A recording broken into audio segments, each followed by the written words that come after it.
পরিষদ নির্বাচন চতুর্থ ধাপে আগামীকাল 5ই জুন বুধবার অনুষ্ঠিত হবে।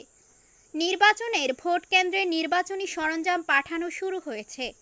মঙ্গলবার 4 জুন দুপুরের পর থেকে কেন্দ্রে কেন্দ্রে পাঠানো হয় ব্যালট, ইভিএম মেশিন সহ প্রয়োজনীয় সরঞ্জাম। প্রতিটি কেন্দ্রের প্রিজাইডিং অফিসার এসব সরঞ্জামাদি গ্রহণ করে দুপুরেই রওনা হন নিজ নিজ কেন্দ্রের উদ্দেশ্যে। উপজেলা সহকারী রিটার্নিং অফিসার মোহাম্মদ রায়হান আরেফিন জানান, ফরিদগঞ্জ উপজেলা নির্বাচনের জন্য মোট 118টি কেন্দ্রে ভোট গ্রহণ অনুষ্ঠিত হবে। এইসব কেন্দ্রগুলোতে পাঠানো হচ্ছে নির্বাচনী সরঞ্জাম। একটি পৌরসভা ও 15টি ইউনিয়ন, মোট ভোটার 3,72,679 জন।